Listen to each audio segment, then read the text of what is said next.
WW Solo Trucker here. Got another video for trucking. This is kind of a backing video, but it's also got to do with interacting with other vehicles and buildings and stuff like that, because in this business you're not always going to be going to a distribution center where there's, you know, these big huge lots and all it is other tractor trailers, and you got, you know, 50, 100 feet of space in between every row and every dock, and you got all kinds of room to back up. And sometimes you have to come to places like this. As you can see here, there's a building right here beside me, and over here you got a big dumpster. Well, that's actually a compactor for cardboard, and you got another one, and you got this little alleyway, and back there is the loading dock that I got into. And as you can see up here in the front, I don't know if you can see or not, but way up there's a stop sign. And this is a mall. It's a shopping mall.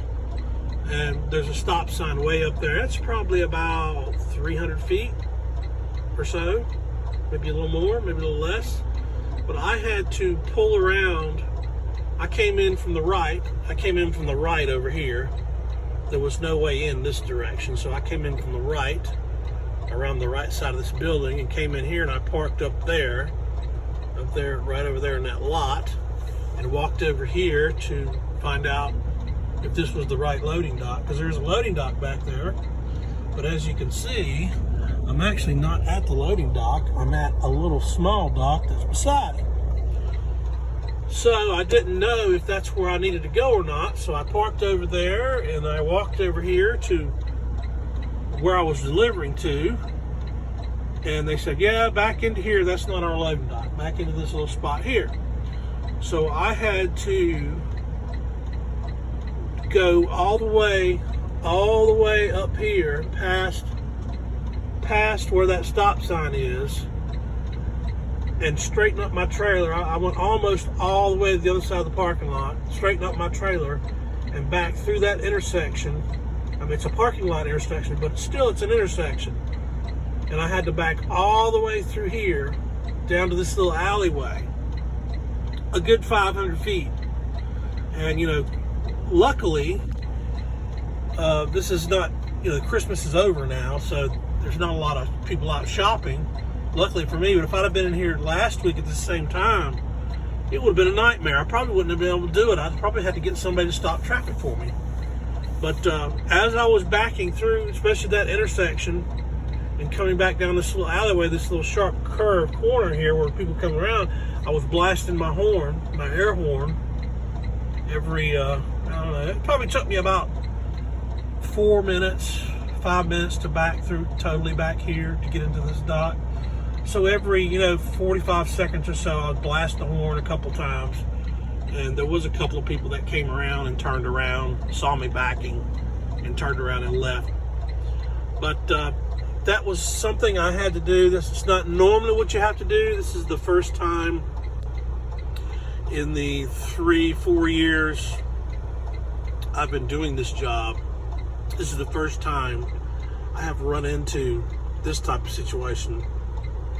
I've had to deliver at Tractor Supplies and stuff like that, but at Tractor Supply, we drive around to the back of the building, and they've got a little portable ramp that they move around. You know, I just have to get into one spot, and they put the ramp back up against the trailer so they can unload it.